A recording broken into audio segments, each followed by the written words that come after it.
네, 제가 기도하고 시작하겠습니다. 하나님, 우리가 이 시간 다윗의 삶을 통해서 우리가 하나님의 마음을 얻기를 원합니다. 우리가 하나님의 마음을 더 이해하고 하나님의 마음과 하나가 되고 또 우리의 삶을 또 우리의 주변에 있는 사람들을 우리 삶에 일어난 사건들을 하나님의 시각으로 볼 수 있는 해석할 수 있는 능력을 우리에게 주시길 원합니다.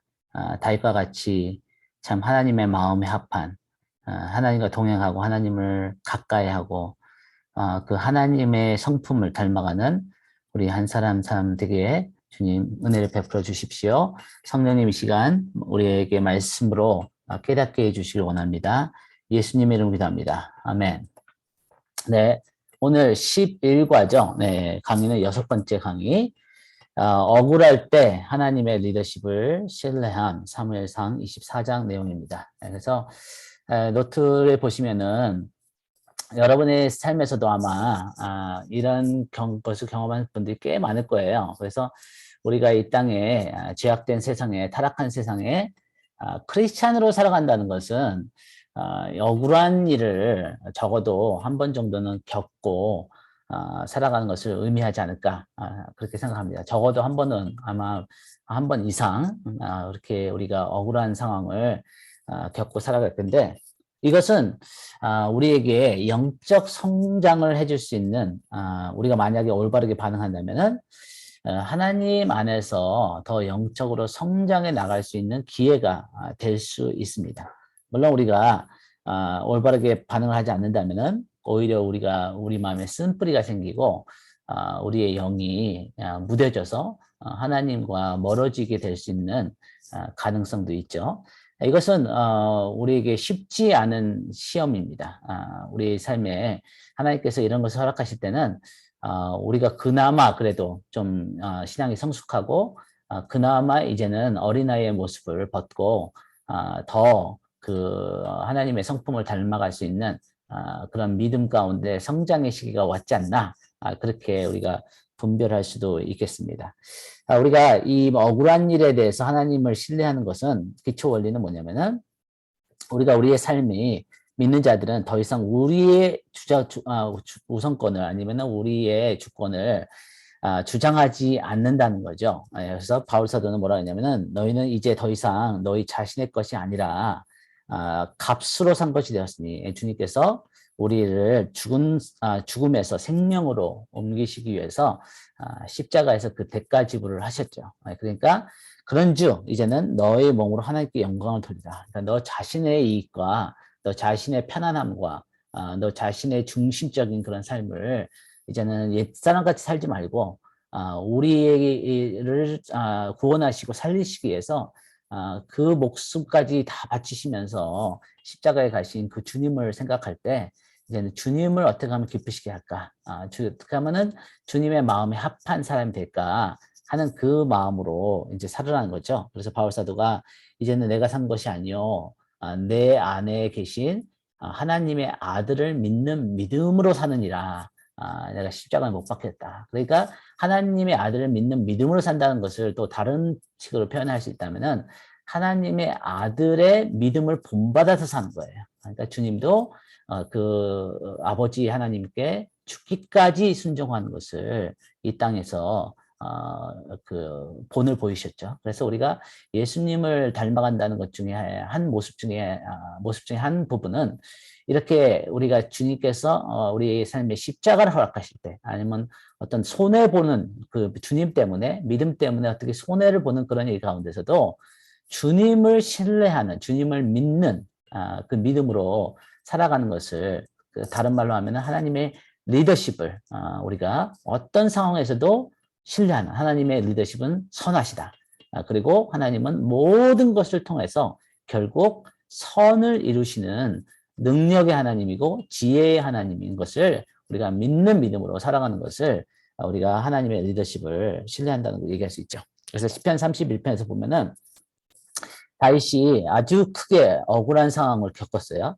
구체적으로 어떤 상황인지는 알 수가 없지만 엄청나게 억울한 일을 당한 것 같아요. 그래서 다윗이 그게 하나님 앞에 어떻게 기도를 하냐면은 하나님께서 자기의 이 억울한 상황 가운데 개입해 주시기를 간구해요. 그래서 우리가 이게 중요한 영적 원리가 여기 있습니다. 뭐냐면은 우리 삶에 어떤 일이 일어날 때 우리가 원망을 할 수도 있고 불평을 할 수도 있고 한숨을 쉴 수도 있고 신세를 한탄할 수도 있어요. 물론 그 우리가 사람이니까 그런 과정이 꼭 필요합니다. 그런 프로세스는 해야 돼요. 그러나 거기서 끝나면 안 되는 거죠. 믿음의 사람들은. 그리고 그 내 안에 내면의 대화가 그런 그 불평과 한탄과 한숨과 후회와 원망으로 끝나면 절대 안 된다는 거죠. 그래서 이런 과정은 분명히 필요하고 당연히 해야 되는 거지만 그 결국에는 내가 하나님의 말씀을 나의 감정과 내가 보는 그 이 상황의 현실보다 영원한 진리 대신 그 하나님의 말씀을 내 영혼에게 선포를 해야 되는 거예요. 그것을 우리가 기도라고 하는 거죠. 그래서 기도를 통해서 하나님 앞에 나의 불평도, 나의 억울함도, 나의 원통함도 다 토로를 해야 되죠. 하나님과 정직한 대화를 해야 됩니다. 그러나 그런 것에서 멈추지 않고 더 나아가서 하나님의 약속을 내 영혼에게 선포를 해야 돼요. 내 영혼에게 하나님의 말씀으로 이렇게 들려지게 해야 돼요. 여러분 믿음은 들음에서 나잖아요. 그래서 내 영혼이 내 입술을 통해서 나의 그 믿음의 말씀을 듣게 되면은 그게 가장 효과적입니다. 어떤 목사님의 설교나 어떤 다른 사람들의 격려 말씀과 위로의 말도 도움이 되지만 가장 나의 삶을 결정짓는 것은 뭐냐면은 내 안에 나와 자신과 하고 있는 내면의 대화예요. 네, 여러분 이거 굉장히 중요한 걸 지금 제가 말씀드리고 있는 거예요. 여러분의 인생의 방향을 결정짓는 여러분의 데스티니를 결정짓는 것은 여러분이 아무도 듣지 않는 나하고 내 자신과 하나님만 들을 수 있는 내 내면의 대화가 여러분의 데스티니를 결정한다고 해도 절대 과언이 아닙니다. 그래서 우리가 우리 자신에게 어떤 말을 하고 있는가? 너는 진짜 왜 맨날 그러니? 아니면은 내 인생은 왜 이래? 하나님 살아 계신 거야? 뭐 이렇게 하는 거기서 만약 멈춘다면은 여러분이 아무리 신앙생활 잘한 것처럼 겉의 모습이 보이고 이렇게 교회를 다니고 그런 종교 생활을 한다고 할지라도 여러분의 내면은 이미 영혼을 죽어가고 있는 거예요. 근데 만약에 여러분들이 그 고통 가운데서도 어떤 그 절망 가운데서도 억울함 가운데서도 결국에는 다윗과 같이 하나님의 말씀을 붙잡고 하나님의 약속을 붙잡고 하나님의 신실하신 그 성품을 붙잡고 그 하나님 대신 진리를 여러분의 영혼에게 선포할 수 있다면은 그러면은 여러분의 영혼이 일어날 수 있는 거예요. 그 말씀을 의지해서. 그래서 이 다윗이 어떻게 얘기하는 걸 보죠? 시편 31편을 보니까 내가 나의 영을 주의 손에 부탁하나이다 아니면 의탁하나이다. 자기의 삶을 자기의 상황을 자기의 현재를 아니 자기의 미래를 하나님 손에 맡기는 거예요. 그리고 나의 앞날이 주의 손에 있사오니 그러니까 하나님 앞에 전적으로 의지를 하는 거예요. 이것이 다윗이 하나님의 마음에 합한 사람인 이유 중에 또 하나입니다. 이 다윗이 어렵고 힘들고 앞이 안 보이고 갈 길이 안 보이고 절벽의 상황에서 결국에는 자기 자신을 하나님 앞에 던지는 거예요. 왜냐하면 하나님이 다윗을 이 광야의 시간 가운데 또 사울에게 위협받는 이 시간 가운데 또 이렇게 노베에서 그일라에서 사람들을 도와줬는데 그들이 사울이 오니까 배신해버리고 다윗을 사울의 손에 넘겨줬을 때 다윗이 그들을 도와줬는데 그들은 다윗을 배신하는 거예요. 위급한 상황이 되니까 자기의 목숨이 달려있으니까 그런 억울한 상황 가운데 다윗이 하나님밖에 의지할 자가 없게 만드신 거예요. 하나님 그런 상황을. 근데 그 상황에서 다윗에게 선택이 있었어요.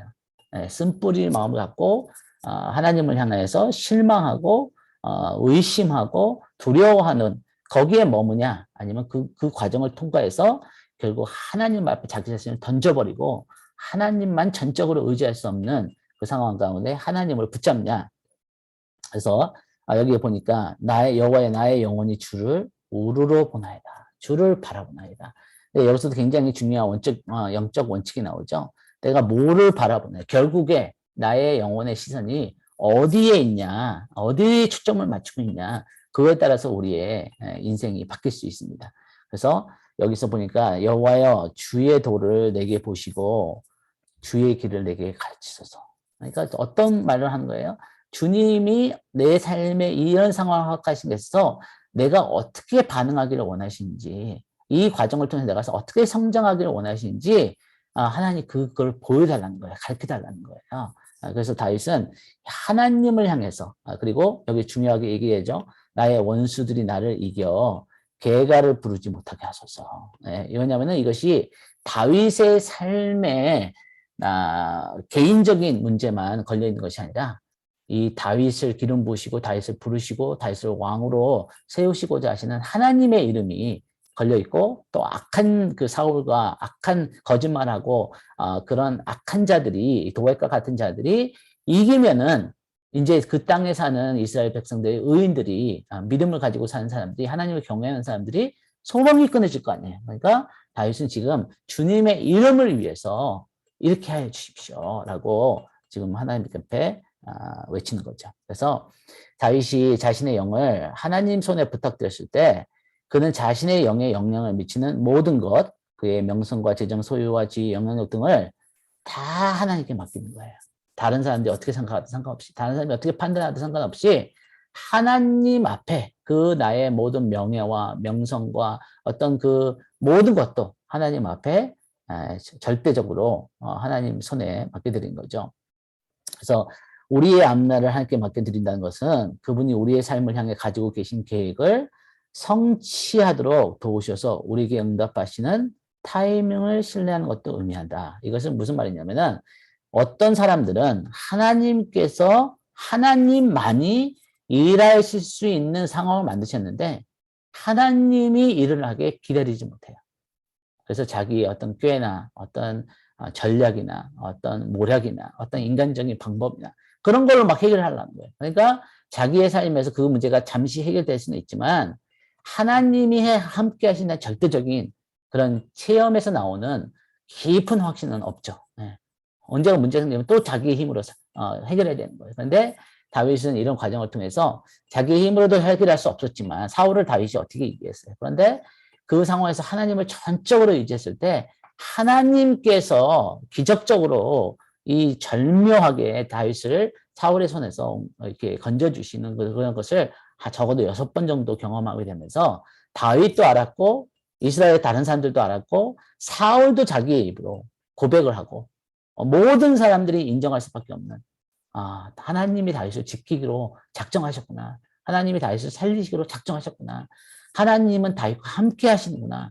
이런 신뢰를 모든 사람이 볼 수 있는 그런 믿음의 체험과 간증을 얻을 수 있었죠. 근데 이런 믿음의 체험을, 간증을 얻는 것은 쉽게 얻어지는 것이 아니죠. 모든 사람들이 다, 저 사람 죽었다. 이제는 저 사람은 미래가 없다. 저 사람은 이제 아무 소망이 없다 하는 그 상황 가운데 하나님께서 일하시도록 잠잠히 기다리는 거예요. 그리고 하나님이 하나님 되심을 아는 거예요. 그리고 나만 아니라 내 주변에 있는 모든 사람들도 하나님은 살아계시구나. 그렇게 인정하는 그런 기회를, 그 시간을, 하나님이 일할 수 있는 공간을 우리가 드리고 잠잠히 믿음 가운데 기다려야 된다는 거죠. 그래서 여기서 중요한 포인트는 뭐냐면은 이 모든 것이 자기의 삶에 있는 하나님의 뜻을, 다윗의 삶을 향한 하나님의 뜻이 이루어지는 그 원천이 뭐냐는 거예요, 원천. 원천이 자기 자신이냐, 아니면 사울 왕이냐. 왕이 나를 도와야죠. 이제 왕이 나를 미워하니까, 왕이 나를 죽이려고 하니까 나는 소망이 없다. 그런 것이 아니라, 나 자신도 아니고, 사울도 아니고, 내 주변에 나를 도우려고 하고 나를 대적하는 자들도 아니고, 하나님만이, 오직 주님만이 다윗을 위해서 다윗의 삶에 있는 하나님의 뜻을 이루실 수 있는 유일한 분이신 것을 인정하는 그 자리까지 하나님은 다윗을 몰고 가시는 거죠. 그래서 이 다윗의 삶을 통해서 많은 이스라엘의 그 사람들이 믿음을 얻게 되고 하나님을 인정하고 하나님을 아는 그 지식이 그 땅 가운데 더 증가한 것을 우리가 알 수 있습니다. 그래서 여기서 다시 반복하지만 어느 누구도, 사울을 포함한 어느 누구도 다윗을 향한 하나님의 뜻을 성취하는 것을 막을 수 없었어요. 저희가 이제 좀 몇 장 후에 이제 시글락의 사건을 볼 거예요. 시글락에서 다윗이 마지막 사무엘상 30장 거기서 마지막으로 그 사울이 죽기 전에 이제 이스라엘 왕이 되기 전에 그 아주 그 마지막 시험을 받아요. 가장 절정적인 그럴 때 다윗이 드디어 깨달아요. 사울이 나의 삶을 향한 하나님의 뜻을 막을 수 없구나. 아무도 막을 수 없구나.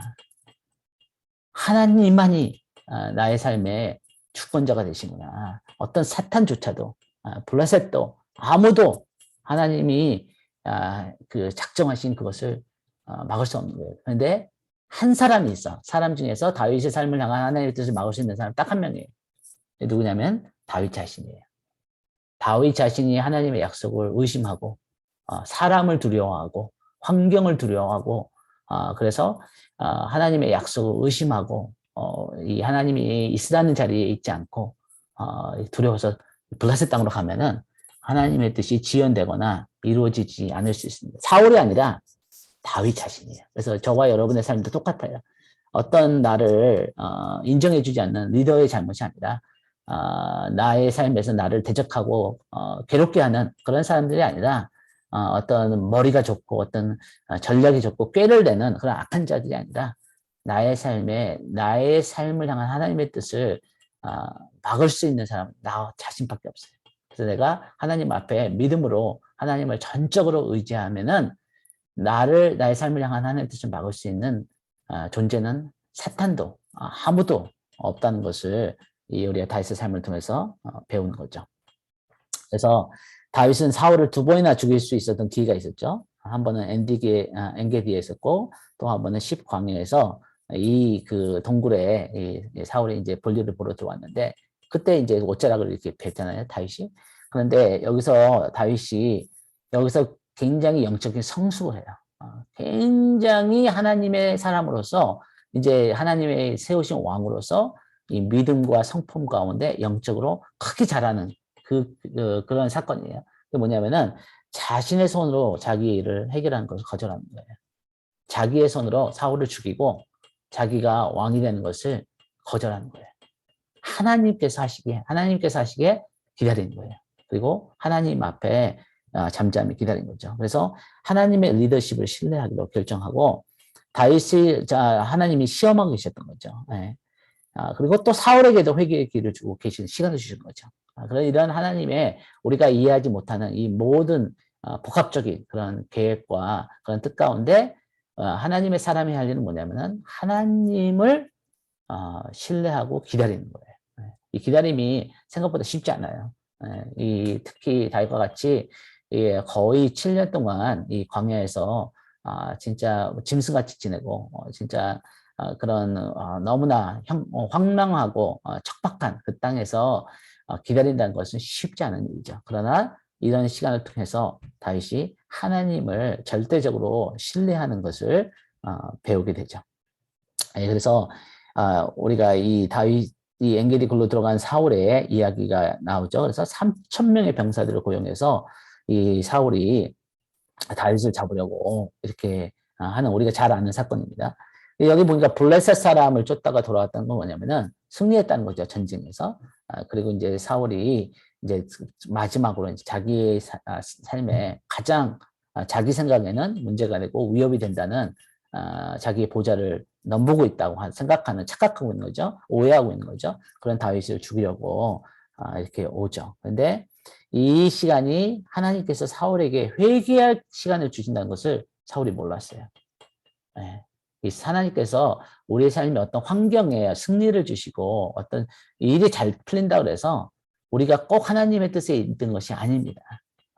특히 우리가 하나님 앞에 불순종한 삶을 살고 있다면은 그러면 그것이 하나님의 선하심으로 우리가 회개할 수 있는 기회를 주신 거죠. 로마서 1장에서 말한 것처럼 하나님의 선하심으로 우리를 회개로 인도하시느니라. 그런데 그걸 깨닫지 못하고 회개하지 않으면 결국 죽임을 당하게 되는 거죠.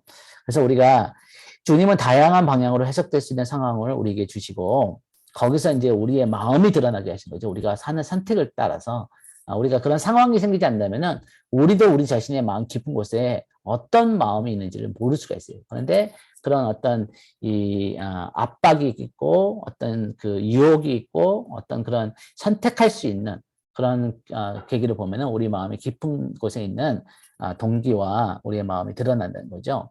그래서 이 다윗을 따르고 있는 부하들은 이 사울을 죽일 수 있는 사울에게 복수를 하는 것이 하나님의 뜻이라고 생각했어요. 그들은 진짜 그걸 믿었어요. 이런 기회가 어딨냐. 이거는 하나님께서 당신의 손에 맡기셨으니까 이런 일이 생기지.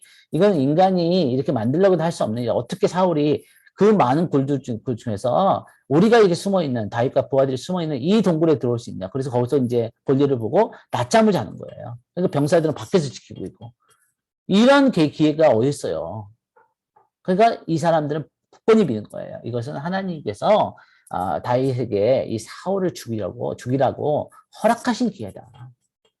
그런데 이 다윗이 왜 하나님의 마음에 합한 사람이냐면은 다윗은 이 순간에 이런 그 인간적으로 볼 때 당연히 취해야 되는 이 기회에 하나님의 마음을 물었던 거예요. 그리고 하나님을 두려워했던 거예요. 그래서 이 하나님이 어떤 자를 가까이 하시냐면은 무릇 마음이 가난하고 심령에 통회하며 하나님의 말씀을 듣고 떠는 자, 그 사람을 하나님께서 주목하시겠다는 거예요. 다윗이 그런 사람이었어요. 다윗은 언제 빛을 발하냐면은 위기의 상황 때 아주 그 절대적으로 인간의 이 생각으로 결정을 하냐 안 하냐 그 상황 가운데 하나님을 두려워하는 하나님을 경외하는 그런 선택하는 것을 우리가 볼 수 있습니다. 그래서 시편 34편 보니까 여호와는 마음이 상한 자를 가까이 하시고 다윗이 좋은 점 중에 하나가 뭐냐면은 이 선지자들이 와서 그의 죄를 지적했을 때 바로 회개할 수 있다는 거예요. 그렇게 하나님 앞에 부드럽고 하나님 앞에 하나님을 두려워하고 경외하는 마음이 있었다는 거죠. 중심으로 통회한 자를 하나님은 구원하시노더라. 네, 그래서 우리가 하나님의 말씀을 두려워했던 다윗이 하나님의 마음에 합한 것을 우리가 볼 수 있죠. 네, 그래서 여기서 우리가 시간이 많이 지났으니까 여기서 이제 다윗이 자기의 억울함을 호소하는 것을 사울에게 호소하는 것을 좀 보겠습니다. 그러니까 다윗이 왕을 해하려 한다고 다른 사람들이 가만히 있었겠어요? 사울의 주변에는 아부하는 사람들, 아첨하는 사람들, 거짓말로 그 어떻게든지 조금이라도 상급을 받으려고 하는 자들이 있으니까 있지도 않는 말들을 막 지어내가지고 다윗이 사울을 공격하려고 하고 사울을 미워하고 있고 어떻게 숨어가지고 어떻게 하면은 사울을 죽이려고 기다리고 있고 막 그런 말들을 얼마나 많이 지어냈겠어요? 우리가 충분히 쉽게 상상을 할 수 있죠. 근데 다윗이 뭐라고 했냐면은 왜 사람들의 말을 왕은 들으시나이까. 그러니까 이런 거짓말들, 이런 다윗이 하지도 않은 일들을 너무 쉽게 사울은 믿었다는 거죠. 어떻게 보면 사울은 너무 슬픈 비극적인 인물이에요. 왜냐면은 다윗과 같이 사울에게 충성한 사람이 없었거든요. 근데 자기의 어떤 시기함과 질투함과 어떤 자기 삶의 죄 때문에 시야가 삐뚤어져서 이해가 어두워져서 로마서 얘기한 것처럼 우리의 이 생각이 어두워져서 진리인 것을 어떤 사람이 나의 편이고 어떤 사람이 나의 적인 것을 볼 수 없는 그런 상황까지 갔다는 거죠. 그래서 오늘 여호와께서 그래서 왕을 내 손에 넘기신 것을 왕이 아셨을 것이다. 다윗이 충분히 죽일 수 있었는데 그렇지 않았던 거죠. 나를 권하여 왕을 죽이라 하였으나 부하들이 그랬죠. 내가 왕을 아껴 아니면 내 왕을 세우신 하나님을 두려워해서 내 손을 들어 내주를 해야 하지 아니하리니 그는 여호와의 기름을 받은 자이다. 그러니까 사울이 두려워서가 아니라 이 사울이 잘났든 못났든 좋든 안 좋든 하나님께서 세우신 왕이라는 것을 알았기 때문에 그 왕이라는 그 위치를 세우신 그 하나님을 경외하는 마음 때문에 이 사울을 해하지 아니하였다는 거예요. 그러니까 다윗의 마음의 중심에는 하나님을 항상 경외하고 하나님 앞에 이렇게 두렵고 떠는 그 자세를 우리가 볼 수 있습니다. 그러면서 다윗이 이 억울한 일을 당했을 때 어떻게 하냐면은 여호와께서 나와 왕 사이를 판단하사 하나님이 나의 재판장이 되어 주십시오. 하나님이 나의 판단자가 되어 주십시오. 이렇게 지금 다윗이 사울과 하나님 앞에 모든 사람들 앞에서 이 고백을 하는 거예요. 하나님은 다 아시지 않습니까? 하나님은 다 보시지 않습니까? 하나님은 그 뒤에서 하는 모든 그 비밀된 대화들을 듣고 계시지 않습니까? 하나님이 나의 재판관이 되어 주십시오. 라고 지금 얘기하는 거죠. 여호와께서 나를 위하여 왕에게 보복하셨으니 와 이것이 다윗의 믿음이에요. 자기의 손으로 복수를 갚는 것이 아니라 살아계신 하나님, 정의의 하나님, 공의의 하나님이 결국에는 하나님의 때에 하나님의 방법으로 갚아주시는 것을 믿는 거예요. 네, 이것이 믿음입니다, 여러분. 이것이. 그래서 내 손으로는 왕을 해야지 않겠나이다. 내 손으로 신약에서도 그렇죠. 믿음 믿는 자들을 핍박하는 자들 위에 너를 핍박하는 자들의 머리 위에 수술사하라. 그래가지고 하나님께서 그들에게 불로 심판하실 때까지 기다리라. 그러니까 이것은 믿음이 있지 않으면 불가능한 일이죠. 믿음이 있다는 건 뭐냐면은 하나님이 살아계시다. 하나님 모든 것을 아시고 결국 하나님은 공의의 재판을 심판을 행하시는 분이시다. 그러나 한 사람이 더 멸망치 않기를 원하시기 때문에 오래 참으신다. 그러나 영원히 참지는 않으신다. 그리고 결국에는 하나님께서 겸손한 자와 의인의 손을 들어주실 거다 하는 그 믿음 고백을 다윗이 지금 하고 있는 거죠. 그러면서 다윗이 너무 놀란 게 뭐냐면은 이 사울에게 화해를 청해요. 예, 굉장히 엄청난 일이죠. 자기를 그렇게 죽이려고 3,000명이나 보내고 매일 이잡듯이 뒤지고 있는 이 사울이 앞에서 그 사울이 왕이 자리에 있는 것도 다윗이 괜찮다는 거예요. 내가 왕이 안 돼도 괜찮다는 거예요. 그러니까 왕이 오해를 풀고 다시 나를 받아주기를 원한다는 거죠. 그리고 자기의 사울을 향한 사랑과 충성심을 호소를 하는 거죠. 그리고 사울의 책임에 대해서는 얘기하지 않아요. 원망하지 않아요. 이것이 굉장히 어떻게 보면 하나님 앞에 굉장히 지혜롭고 또 굉장히 경건한 그런 다윗의 모습을 이런 것을 보면서 우리가 다윗이 얼마나 하나님과 많은 대화를 했을까. 하나님과 얼마나 많은 대화를 하고 얼마나 많은 씨름을 하고 얼마나 많은 그 하나님과의 그 관계에서 영적인 돌파를 이루어서 그 쓴뿌리와 원망과 인간의 그 시각과 그런 것을 극복하고 하나님의 시각으로 자기의 삶과 자기를 핍박하는 자들까지 볼 수 있는 그런 자리에 갖지 않았을까. 물론 다시 한번 또 이렇게 넘어질 때가 있어요. 그러나 우리의 신앙생활이 일직선이 아닌 거죠. 앞으로 3걸음 갔다가 또 뒤로 2걸음 갔다가 또 앞으로 5걸음 갔다가 또 뒤로 또 한 3걸음 갔다가 이런 것이 우리의 신앙생활인 거죠. 일직선으로 항상 잘하는 것도 아니고 항상 내려가는 것도 아니고 앞으로 갔다 뒤로 갔다 하면 우리의 온전하지 못할 수도 있지만 결국에는 우리 마음에 하나님을 향한 마음이 있기 때문에 하나님께서 우리의 우리의 믿음이 성장하도록 우리를 이끄신 거죠.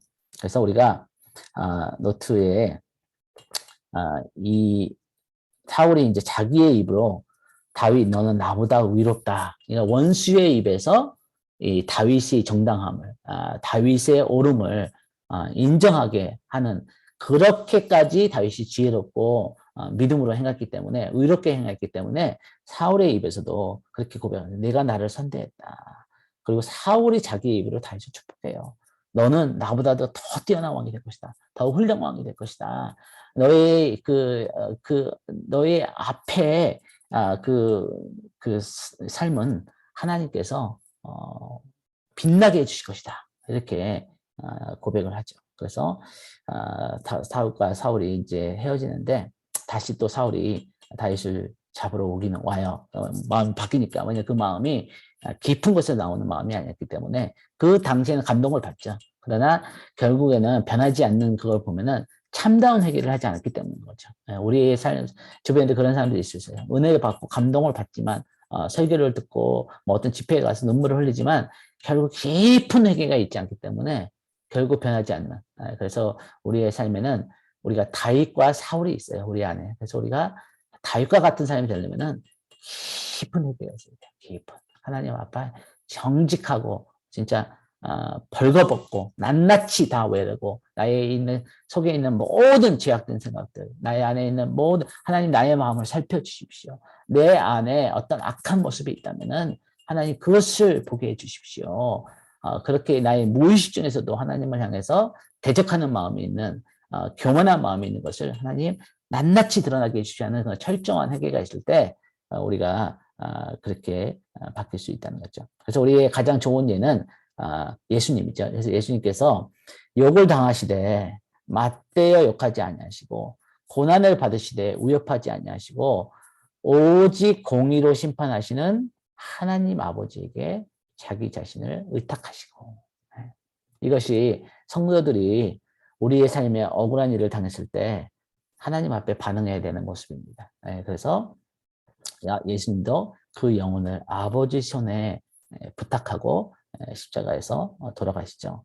그래서 우리가 억울한 일을 당할 때 우리를 하나님 손에 맡겨드리는 것은 그분을 신뢰함으로 그분이 우리 삶에 개입하셔서 우리 삶에 그분의 방법과 그분의 때에 그분의 뜻을 이루시도록 의탁하는 거예요.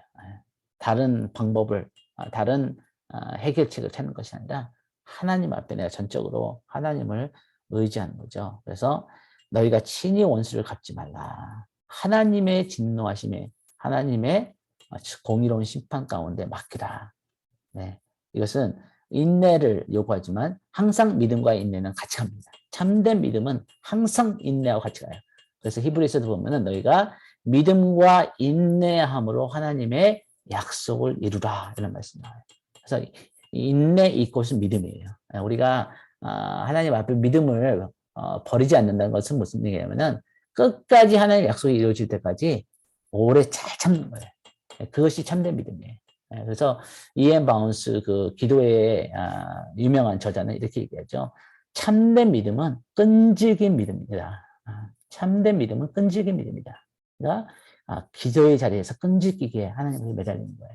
절대 포기하지 않는 거예요. 끈질기게 하나님께서 응답하실 때까지. 여기 끝부분에 또 그 내용이 나오는데 그래서 시편 54편을 보니까 다윗이 또 이렇게 여기 시편 54편의 배경이 뭐냐면은 시빈이 사울에게 고발을 한 거죠. 다윗이 그들을 구해줬는데 이 사람들이 배신하고 다윗이 사울에게 이게 고자질하고 막 그렇게 배신을 한 거예요. 그때 다윗이 이렇게 얘기합니다. 하나님이여 주의 이름으로 이름 할 때는 항상 성경에서 이름이 나오면은 성품을라고 번역하시면 돼요. 성품. 주님의 성품으로 나를 구원하시고 하나님 신실하신 하나님 아십니까? 하나님 약속을 지키신 하나님 아십니까? 하나님은 살아계신 하나님이 아닙니까? 공의의 하나님이 아닙니까? 이렇게 얘기하는 거예요. 지금 나를 구원하시고 주의 힘으로 나를 판단하소서. 하나님의 내 기도를 들으시며 내 입에 말에 귀를 기울여서 얼마나 지금 다급해요. 그렇죠? 얼마나 하나님 앞에 간절해요. 외인이 그러니까 하나님을 모르는 자된 거죠. 외인이 일어나 나를 치며 강포한 자가 그러니까 이 짐승 같은 자들이에요. 여러분 계시록에도 보면은 적그리스도가 짐승이라고 나와요. 그게 뭐냐면은 어떤 그 논리나 어떤 이성이나 어떤 그런 것이 통하지 않는 거예요. 그냥 힘의 그 법칙으로 자기네 그냥 분노로 이 짐승과 같이 사나운 짐승처럼 어떤 자비도 없고 어떤 이성도 없고 어떤 이유도 없이 그냥 막 공격하는 거예요. 그런 이런 악한 자들 가운데서 내 생명을 수색하며 하나님을 자기 앞에 두지 아니하였습니다. 그러면서 다윗이 고백을 하죠. 하나님은 나를 돕는 분이십니다. 하나님밖에 나를 도와줄 사람이 없습니다. 주께서 내 생명을 붙드는 자와 함께 하시나이다. 그러니까 하나님이 내 생명을 지켜주지 않으면은 아무런 다른 자가 없다는 거죠. 주께서 내 원수에게 악으로 갚으시리니 이게 믿음이에요. 믿음의 신앙 고백을 하는 거예요. 하나님께서 갚아줄 줄 믿습니다. 주의 성실함으로 저희를 멸하소서. 그러니까 악한 자들을 가만히 두지 말라는 거예요. 왜냐하면 악한 자들이 가만히 두면은 의인들이 너무 고통을 받으니까 그리고 의인들이 소망이 없으니까 하나님의 때에 하나님의 방법으로 이 약한 자들을 가만히 두지 말라는 거예요. 하나님 절대 그들을 공의의 심판으로 하시라는 거죠. 내가 주님 앞에서 뭐라고 고백하냐면은 뭐라 그래 다윗이 너무나 놀랍죠. 이 상황 가운데서 여호와의 주의 이름에 감사하오. 여러분 감사는 믿음의 고백이라고 우리가 얘기하면 쉽습니다. 하나님께 거기서 감사드리면 이긴 거예요. 진심으로 내 마음이 깊은 곳에서 이런 억울한 상황 가운데서 이런 절박한 상황 가운데서 하나님께 감사를 드릴 수 있다고 그러면은 이미 여러분 승리하신 거예요. 그래서 뭐라고 하냐면 하나님 내가 주께 낙헌제로 제사하리이다. 이게 뭐예요? 하나님 앞에 이미 승리의 그 예배를 드리기로 확신하는 거예요. 하나님께서 하나님 앞에 내가 그 하나님을 찬양하고 하나님이 행하신 일에 대해서 하나님을 높이고 하는 그런 제사로 하나님 앞에 감사를 드릴 것을 이미 확신하는 거죠. 주의 이름이 선하심이니라. 주의 이름이 선하시나이다. 그래서 주의 이름이 주께서 내가 대저 주께서 모든 환난에서 나를 건지시니 내 원수가 보응받는 것을 뭐라 그래요? 나로 목독해 하셨나이다. 나의 원수의 상에서 내게 상을 베푸셨나이다. 이런 고백이 나오는 거예요. 그래서 이 고백이 나오기 위해서는 얼마나 많은 그 하나님과 대화와 씨름과 이런 과정이 분명히 있었습니다. 이렇게 하지 않고 이런 고백이 나올 수가 없죠. 그래서 우리가 어떤 우리의 삶에 문제가 있을 때, 내가 해결할 수 없는 그런 답답한 상황이 됐을 때, 너무 억울할 때 우리가 해야 되는 일은 뭐냐면 하나님께 그 문제를 가지고 나아가는 거예요. 그 문제를 가지고 나 혼자 꿍꿍꿍꿍 거리는 게 아니라 하나님 앞에 가지고 나가는 거예요. 그리고 그 하나님 앞에 이런 정직한 고백을 하고 결국 믿음의 고백을 하게 될 때 우리가 승리를 할 수 있다는 거죠. 네, 짧게 이제 마지막으로 요약하겠습니다. 우리가 잘 아는 누가복음 18장에 보면은 주님께서 낙심하지 말고 항상 기도할 것을 제자들에게 가르쳐 주시면서 이 억울한 과부와 불의한 재판관의 비유를 말씀하시고, 우리가 너무 잘 알기 때문에 제가 그거에 대해서 얘기 안 하고요. 근데 여기 이렇게 되면은 어떻게 되냐면은 이런 질문들이, 의문들이 나와요. 하나님 진짜 살아계신 건가? 하나님 나가 진짜 오기는 한 건가? 이런 의심이 낙심을 또 가져오게 되고 기도를 포기하게 만들어요. 그래서 주님께서 기도를 포기하지 않고 낙심하지 않기 위해서 이 비유를 들어주신 거예요. 그러니까 여러분 가운데 아마 중부기도자들이 있을 거예요. 그리고 여러분의 삶의 억울한 가운데 하나님께 오랫동안 부르짖는 사람들이 있었을 거예요. 믿지 않는 자녀를 위해서, 어떤 나의 삶의 어떤 관계적인 깨어짐에 대해서, 어떤 재정적인 부분에 대해서, 어떤 그런 그 불의한 일을 당했을 때 이런 불의한 재판관에게 나아가는 과부처럼 과부의 마음으로, 절실한 마음으로 하나님께 부르짖었던 사람들이 있을 거예요. 그때 우리가 이게 점점 기도의 응답이 지연이 되면은 결국에는 나도 모르게 기도에서 포기가 되게 돼요. 하나님 안 들어주시나 보다. 다른 사람은 들어주실지 모르지만 하나님 안 들어주시나 보다. 이렇게 포기할 수 있는 거죠. 그리고 최악의 경우에는 믿음에서 떠나요. 아니면은 교회는 나가지만 그 마음은 이미 하나님과 대화가 끊어진 상태에 있는 사람들이 많아요. 교회에는 앉아있기는 앉아있는데 하나님에게 실망했기 때문에, 하나님의 마음을 상했기 때문에 더 이상 하나님을 신뢰하지 않아요. 왜냐하면 또 상처받고 싶지 않으니까. 그런 사람들이 생각보다 교회 안에 많이 있을 수 있다는 거죠. 그래서 주님께서 뭐라고 하시냐면은 하나님께서 자기에게 밤낮 부르짖는 택하신 백성의 권리를 찾아주지 않으시고 모른 채 하고 오래 그들을 내버려 두시겠느냐. 여기서 키워드는 뭐죠? 키워드는 뭐냐면은 자기에게 밤낮 부르짖는 거예요. 하나님이 공의의 하나님 것을 믿고 공의의 재판관인 걸 믿고 끝까지 포기하지 않고 끈질기게 하나님께서 응답하실 때까지 그 기도를 멈추지 않는 그것이 참된 믿음이고, 끈질긴 믿음이 참된 믿음이라고 아까 제가 말씀드렸죠. 끈질긴 믿음은 참된 믿음이에요. 그래서 인자가 올 때 이 땅에서 믿음을 보겠느냐 주님께서 말씀하시는 것이 바로 그 다음 절이에요. 18장 8절에. 그러니까 마지막 때 주님께서 찾으시는 믿음은 뭐냐면은 끈질기게 하나님께 부르시는 거야. 믿음으로 포기하지 않고. 그래서 이 과부의 끈질긴 청원이 불의한 재판관을 움직일 수 있었다면 하나님 백성들이 밤낮을 기도하는데 정의로우신 하나님이 가만히 있으시겠냐 하는 거예요. 절대 그렇지 않다는 거죠. 하나님은 가만히 계시지 않겠다는 거예요. 하나님 반드시 그 불의를 갚아주시겠다는 거죠. 그래서 하나님의 남의 자녀 소원도 들어주는데 하물며 자기 자녀의 소원은 얼마나 더 잘 들어주시겠냐 이 얘기를 하는 거예요. 그렇죠? 여러분도 그렇잖아요. 우리가 악한 인간인들도 우리 자녀들이 간절히 부탁하면은 그거 이길 부모가 어디 있겠어요? 그걸 갖다 모른 척할 부모가 어디 있겠어요? 그런데 하물며 하늘에 계신 그 선하시고 그 안에 어떤 악도 없는 하나님의 아버지께서 우리가 그렇게 부르짖는데 포기하지 않는데 어떻게 우리의 원한을 갚아주지 아니하시겠느냐는 게 그 예수님께서 누가복음 18장에서 하시는 말씀의 요점이죠. 그래서 우리가 사는 세상에 억울한 일이 많이 일어나는데 우리가 그럴수록 하나님 앞에 하나님의 정의가 이루어지기 위해서 부르짖어야 되는 거죠. 그러면 결국 하나님이 우리의 그 삶에서 하나님의 뜻을, 하나님의 공의를 이루시는 거죠. 우리가 잘 아는 것처럼 성경 다음에 가장 많이 팔린 책이 천도역정이라는 소설이 있죠. 아마 여러분들 다 한 번 읽었거나 영화를 보셨을 거예요. 근데 이 천도역정 보면 굉장히 재밌는 흥미로운 장면이 하나 나오는데 이 크리스찬 주인공이 하나님 나라를 향해 가다가 중간에서 길을 잘못 들어가지고 거인에게 붙잡혀요. 이게 기억나실 거예요. 근데 이 거인이 이름이 뭐냐면은 절망이라는 이름을 가졌어요. 절망이라는 거인이었어요. 그리고 그 와이프가 있는데 그 와이프의 이름은 자포자기였어요. 그러니까 이 잔 번연이 너무 기도하는 가운데 성령의 충만해서 이 글을 이 소설을 적었는데 너무나 영적인 통찰력이 있는 거예요.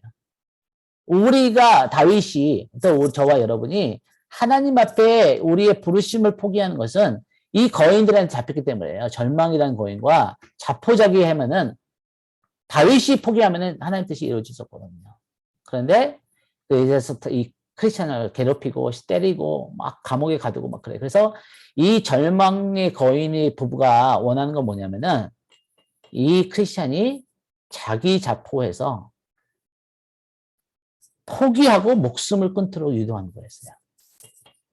여러분 이런 그 영적인 자살이 얼마나 우리 주변에 많은 있는지 모릅니다.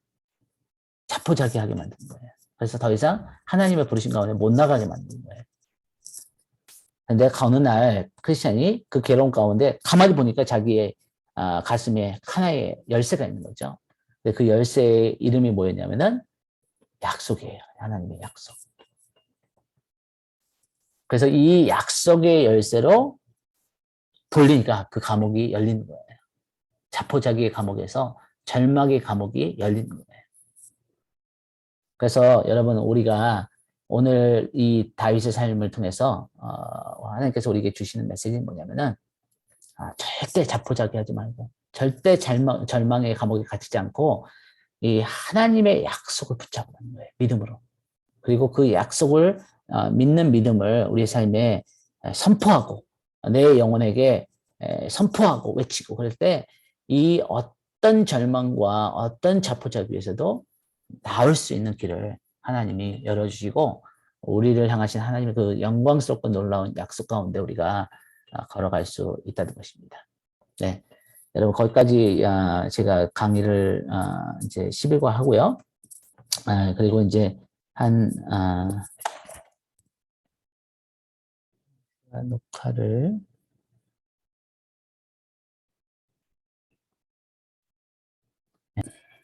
네, 우리 다윗의 삶 12과 다윗에게 은혜를 부어준 아비가일의 지혜와 그 예언적인 시각, 성견 지명에 대한 사무엘상 25장 내용입니다. 이 내용도 우리가 잘 알죠. 다윗과 아비가일의 얘기. 그래서 이 다윗과 아비가일 얘기를 보게 되면은 다윗이 하나님 앞에 이 그 준비되고 훈련되는 이 과정 가운데 또 그 다윗을 공격하고 다윗을 대적하는 그 사울과 그 사울의 부하들이 있었다면은 또 다윗을 배신하고 그 힘의 권력에 서는 그런 자들이 있었다면은 또 다윗을 필요할 때마다 돕는 사람들을 하나님께서 보내주셨어요.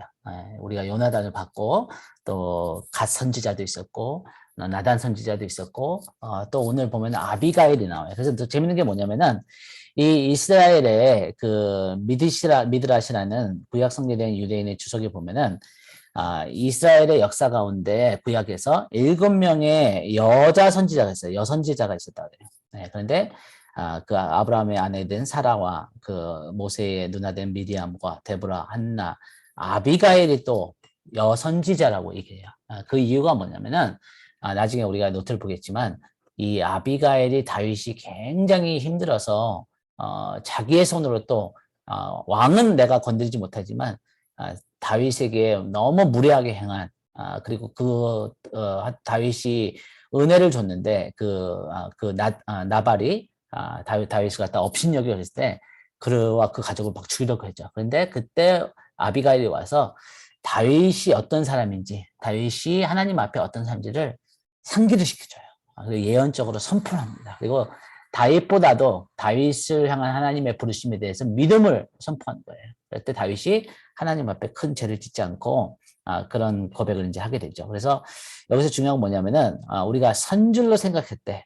다윗은 지금 영적으로 성공했거든요. 승리했거든요. 그 바로 전장에 사울을 자기의 손으로 죽일 수 있는 기회가 있었지만 하나님을 경외하고 하나님 앞에 그 사울까지도 맡길 수 있을 때 굉장히 큰 영적 승리를 한 거예요. 근데 그 바로 뒤에 영적 승리 다음에는 우리가 넘어질 수 있는 또 우리가 교만하면 넘어질 수 있는 그런 일이 옵니다. 항상 우리는 하나님 앞에 겸손해야 되고 이렇게 두려움으로 넘어질까 조심해야 되는 거죠. 그래서 하나님께서 뭐라 그러냐면은 이 사무 아비가엘이 그 화평한 모습을 갖는 자, 그러니까 요나단도 이렇게 화평을 만드는 피스메이커였잖아요. 그래서 이 하나님께서 이런 사람들을 사용하세요. 그래서 여러분과 저의 삶에도 이렇게 하나님의 이 화평을 쫓는 자는 하나님의 아들이라 칭을 받을 것이다. 그러니까 하나님의 성품이에요, 이것이. 그래서 우리가 가는 곳마다 가능하다면 모든 사람과 화평하고 또 화평이 이게 없는 곳에 가서도 화평을 맺어주는 그런 다리 역할을 할 수 있는, 중간 역할을 할 수 있는 그것이 하나님의 성품을 우리에게 보여주신 거라는 거죠. 그래서 다윗이 이때 이 아비게 그 당시에 여자의 말을 듣는다는 거는 쉬운 일이 아니잖아요. 그리고 다윗이 지금 사울에게는 쫓기는 신세지만 이스라엘 큰 장군이잖아요. 그렇죠. 그리고 이미 사무엘에게 기름을 부음받은 사람 왕이었는데 이 아비가일이 왔을 때 그 아비가일의 말을 무시하지 않고 옳은 말이기 때문에 그것이 나보다 나이가 어린 사람이 얘기하든지 나보다 직위가 낮은 사람이 얘기하든지 나보다 좀 못 배운 사람이 얘기한다 할지라도 그 말이 옳다면은 그것을 들을 수 있는 이것을 우리가 뭐라 하냐면 teachable spirit이라 해요. teachable spirit. 배우고자 하는 마음. 여러분 우리의 삶에서 가장 중요하게 우리가 취해야 되는 얻어야 되는 마음의 자세 중에 하나가 이거라고 저는 믿습니다. 그래서 어떤 경우에도 누가 그 말을 하더라도 그 사람을 통해서 나에게 들려지는 하나님의 그 옳은 말씀을 들을 수 있는 귀가 있어야 돼요. 네, 어떤 모습으로 어떤 통로로 그 말씀이 온다 할지라도 말을 하는 사람이 누군가가 중요한 것이 아니라 그 내용이 중요한 거죠. 그래서 그건 하나님이 우리를 도우시려고 하는 말씀이거든요. 근데 마음에 고집이 있고 교만이 있고 그런 사람들 그 얘기를 못 듣거든요. 그래서 큰 실수를 하는 경우가 있습니다. 여기서 만약에 다윗이 아비가의 말을 듣지 않았다면은 아마 평생 후회했을 거예요. 거짓말을 해서 제사장들이 85명이 죽는 그런 일이 있었던 것처럼 이때 자기의 그 순간의 분노를 참지 못해서 그 나발과 그 가족들을 나발은 죽였어도 어쨌든 뭐 정의롭다고 할지라도 그 가족들은 아니잖아요. 그렇죠? 그런데 그렇게 큰 그 살인을 할 수 있는 피 흘림을 할 수 있는 상황 가운데 다윗이 다행히도 들을 수 있는 귀가 있었다는 거예요. 여러분 이렇게 한번 기도 제목으로 놓고 한번 일주일 동안 기도해 보세요. 하나님, 제가 진리를 들을 수 있는 귀를 주십시오. 저에게 진리를, 옳은 말을, 그리고 어떤 사람을 통해서 그 말이 오든지 그것이 하나님께서 나에게 주시는 어떤 경고의 말씀이거나 어떤 그 지혜의 말씀이라면은 그거를 들을 수 있는 귀를 저에게 주십시오. 그렇다면 그것은 뭐냐면은 teachable spirit이에요. 이거는 마음의 자세인 거죠.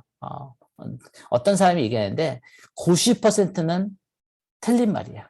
그리고 자세가 안 좋아요. 굉장히 교만하고 책망하고 판단하는 말이야. 그런데 그 안에 10% 어쩌면 5%의 진실이 있어요. 그리고 내가 꼭 들어야 되는 말이 있어요. 그렇다면은 예수님께서 말씀한 것처럼 그 벌레는 뱉어내도 그것이 이가 그 낙타를 삼키서는 안 된다는 거죠. 그러니까 무슨 얘기냐면은 나쁜 것은 골라내고 틀린 것은 골라내고 옳지 않은 것은 골라내지만 그 안에 숨겨져 있는 5%의 옳은 말이 있다면 그것은 놓치면 안 된다는 거예요. 그렇게 하기 쉽지 않죠. 그렇게 할 수 있는 사람은 진짜 대단한 사람이죠. 대단한 지혜와 대단한 하나님 앞에 그 은총을 받은 것입니다. 그래서 잠언서에 보니까 뭐라면 유순한 대답은 분노를 시기하여도 과격한 말은 너를 격동하느니라. 그러면서 뭐라 그러죠? 지혜 있는 자의 혀는 지식을 선히 베풀고 미련한 자의 입은 미련한 것을 쏟는다. 예, 아비가일이 이런 사람이었는 거죠. 이 유순한 말로 아주 지혜로운 말로 그 진짜 분노하고 그 진짜 이 사람을 죽이려고 지금 혈기가 가득 찬 그 다윗의 마음을 바꿀 수 있는 그래서 여기에 계신 남자나 여자나 상관없이 이 아비가일의 지혜를 우리가 배워야 돼요. 그래서 이 상황 가운데서 이 다윗이 살인하는 것을 이렇게 막을 수 있는 그 마음을 진정시키고 그에게 참 이 하나님의 지혜를 선택하게 도와주는 그리고 자기 자신이 누구인지를 정체성을 다시 상기시켜주고 다윗이 가야 할 길을 다시 왕으로서 행해야 할 것을 이렇게 아주 겸손하고 부드럽고 하게 하는 것을 보세요. 얼마나 이 아비가일의 지혜가 많은지. 그래서 이 성경에서 뭐라고 하냐면 여인은 이 외모로 단장하는 것으로 아름다운 것이 아니라 그 안에 온유하고 겸손하고 안정한 심령에 섞지 않을 것으로 이것은 하나님 앞에 값진 것이다. 이런 사람이 돼야 되는 거예요. 여자만 아니라 남자도. 그래서 우리 내면에 이런 하나님께서 귀하게 여기는 마음들이 지혜의 마음들이 있어야 되는 거죠. 그래서 이 사무엘이 죽고 나서 다윗이 바란으로 가다가 이제 이 나발의 이 가족이었거든요. 친척이었거든요. 그래서 다윗이 가서 먼저 이 땅에는 그때는 악탈하는 일들이 많았기 때문에 보호를 해줘야 돼요. 그렇지 않으면 양들을 약탈하고 막 그런 거죠. 그래서 나중에 나발의 종들도 고백을 하잖아요. 인정을 하잖아요. 다윗이 우리에게 아무것도 훔쳐가지 않고 우리를 그렇게 지켜줬다. 그렇게 얘기를 하잖아요. 그런데 이 나발이 다윗이 필요한 자기 일한 대가에 충분한 받을 수 있는 자격이 있는 그 식량을 요구했는데 나발이 거절만 한 게 아니라 다윗과 그 부하들을 모욕을 하잖아요. 지휘인을 떠나가지고 도망가는 놈들이 얼마나 많은데 네가 누군지 알고 내가 너에게 내 식량을 나눠주냐. 그러니까 진짜 다윗이 분노할 수 있는 상황이었어요. 정당한 분노였어요. 그러나 우리가 분을 내도 죄를 짓지 말라는 말씀처럼 이 상황에서 다윗이 자칫 잘못했으면 엄청난 삶에 큰 후회를 하는 그런 일을 행할 뻔했죠. 그런데 아비가일이 어떻게 한 걸 보세요. 먼저 다윗이 이 아비가일이 나발이 다윗을 모욕했고 자기 집안에 재난이 임박했다는 얘기를 듣고 나서 행한 것을 보세요. 첫 번째 아비가일이 뭘 준비했냐면 선물을 가지고 준비를 하고 급하게 그다음에 먼저 전가를 보내요. 그래서 다윗이 조금이라도 더 생각할 수 있는 시간을 보는 거죠. 어떻게 이 순간적으로 이렇게 지혜가 생길 수 있는지 이것은 그냥 하루아침에 나온 지혜가 아니라 진짜 오랫동안 삶에서 준비되고 이렇게 연단된 그런 지혜의 모습인 거죠. 그래서 이 또 하나님의 자비입니다. 하나님이 정확한 시간에 이 아비가일을 감동시키셔서 다윗을 보호하도록 이 아비가일을 보내신 거예요. 그래서 이런 그 떡과 그 마시는 것과 고기와 이런 것을 다 준비해가지고 이제 이 아비가일이 먼저 그 정도를 보내죠. 그 다음에 그가 나타나서 뭔가를 보세요. 굉장히 지혜롭게 요청하고 또 그것만 아니라 믿음의 예언적 선포를 해요. 다윗의 삶에. 그래서 뭐라 하냐면은 여기서 보니까 먼저 다윗의 발에 엎드려요. 먼저 겸손하게 나가는 거예요. 그래서 다윗의 마음이 조금이라도 부드러워져서 그녀의 말을 들을 수 있게 자기가 바짝 엎드리는 거예요. 그래서 무릎을 꿇고 다윗에게 절을 하면서 왕같이 대하는 거죠. 다윗은 이 상황에 사울에게 상처를 많이 받고 모든 사람에게 지금 버림을 받고 짓밟힌 상태였기 때문에 그냥 누가 한 번만 건드리면 폭발할 수 있는 상황이었어요. 그런데 아비게일이 이것을 파악을 하고 자기가 다윗을 왕처럼 존대하게 대하는 거예요.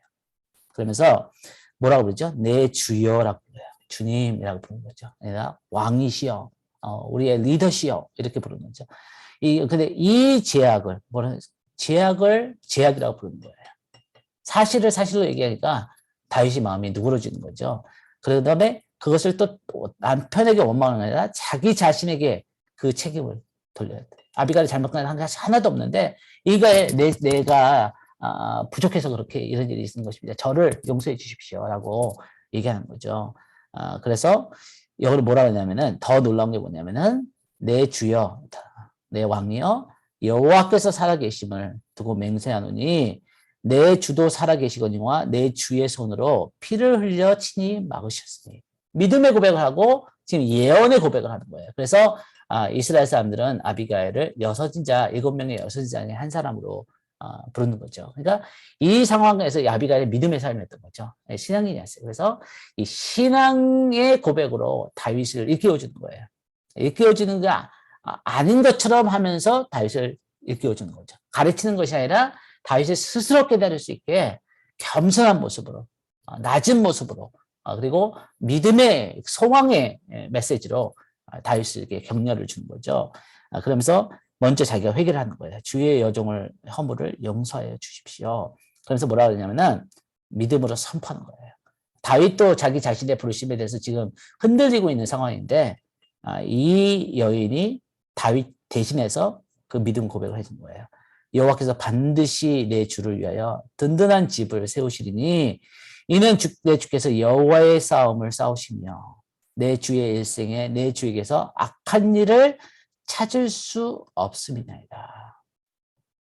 사람이 일어나서 사울이 일어나서 내 주를 쫓아 내 주의 생명을 찾을지라도 내 주의 생명은 내 주의 하나님 여호와 함께 생명싸개 속에 쌓였을 것이요 내 주의 원수들의 생명은 물매로 던지듯 여호와께서 그것을 던지시리라.